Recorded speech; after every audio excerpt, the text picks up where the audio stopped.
Emergency response team, what's the situation? We need an ambulance now. A trainer's been pulled under. A woman loved by millions. An orca she trusted more than anyone else. And a betrayal she never saw coming. Precisely because she believed her years of experience made her safe. This is the haunting story of Dawn Brancheau, an elite orca trainer whose life ended during a performance that shocked the world and left a permanent scar on marine entertainment. Before we begin, hit the like button, subscribe, and turn on the notification bell, because this is a story of trust, love, and tragedy that you won't forget. Dawn Brancheau's life revolved around one thing, her love for the water. As a little girl growing up in Indiana, far from the ocean, she dreamed of swimming with dolphins and killer whales. She told her parents, "One day, I'll work with these beautiful giants." Her determination was unmatched. Dawn trained tirelessly, pushing through fear and doubt to become one of the most skilled and respected orca trainers in the world. By the time she joined SeaWorld Orlando, she wasn't just another trainer. She was the face of the park, adored by both the animals and the audience. Dawn's signature was her deep bond with the whales, especially the massive orca named Tilikum. Tilikum wasn't like other orcas. Weighing more than 12,000 pounds and stretching 22 feet long, he was the largest killer whale in captivity. Many trainers were wary of him. His sheer size and unpredictable behavior demanded respect. But Dawn wasn't afraid. She believed trust could overcome fear. Over the years, she built a relationship with Tilikum that looked unbreakable. They performed together seamlessly, organizing show after show with precision and grace. Dawn's years of experience made her confident. She knew Tilikum's cues, moods, and signals better than anyone. That's why, on that tragic day, she didn't see the betrayal coming. She believed their bond was stronger than anything. February 24, 2010. The sun was bright over SeaWorld Orlando. The Dine with Shamu show had drawn a packed crowd of families, children, and tourists. Dawn prepared for the performance as she always did, calm, collected, smiling. Tilikum moved through the water gracefully, following her every signal. The crowd was mesmerized.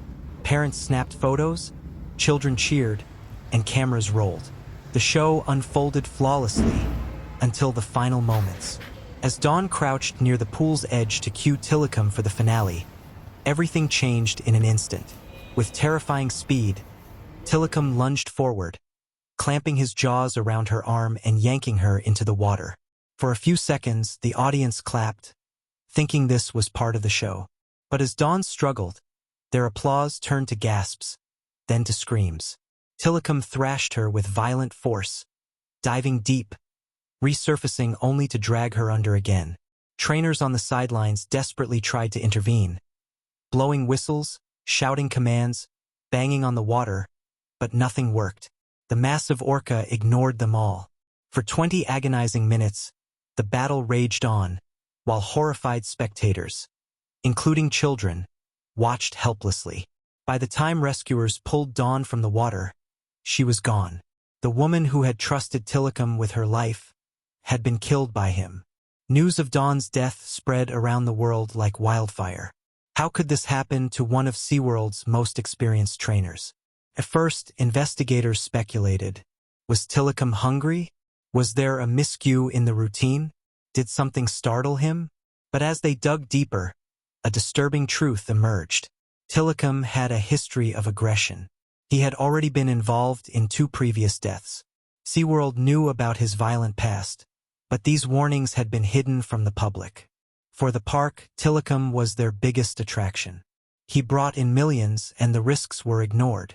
Experts soon revealed that this wasn't just an isolated attack. Tilikum wasn't a monster, he was a prisoner. Captured from the wild as a young calf, he had been torn from his family, confined to cramped tanks, and forced to perform for food. Orcas in the wild swim up to 100 miles a day with their pods, communicating with complex calls. In captivity, Tilikum lived in isolation, circling the same walls day after day. This kind of life breaks something inside these animals. Tilikum's attack wasn't sudden rage. It was the explosion of years of stress, frustration, and trauma. Dawn's death left more than heartbreak. It left a scar that changed the marine entertainment industry forever. The tragedy sparked outrage. Documentaries like Blackfish exposed the dark side of keeping orcas in captivity, revealing the cover-ups, the psychological toll on the animals, and the risks to trainers. Public pressure mounted. SeaWorld faced lawsuits, protests, and plummeting ticket sales. Eventually, the company ended its orca breeding program and stopped theatrical killer whale shows. But none of it could erase what happened to Dawn. She had believed her years of experience protected her, but even the most skilled trainer could never fully control the wild. Dawn Brancheau loved Tilikum. She trusted him with her life because, after years of working with him, she believed she understood him. But that day proved a harsh truth. You can't tame the wild. You can only live alongside it, and sometimes it turns against you. Her story is a reminder that even the strongest bonds of trust can shatter in an instant. This is Deadly Bonds, where love, loyalty, and trust meet the raw power of nature. If the story gripped you, hit the like button, subscribe, and share this video. We bring you real stories of connection and betrayal that the world can't forget. Stay tuned because the next story may shock you even more.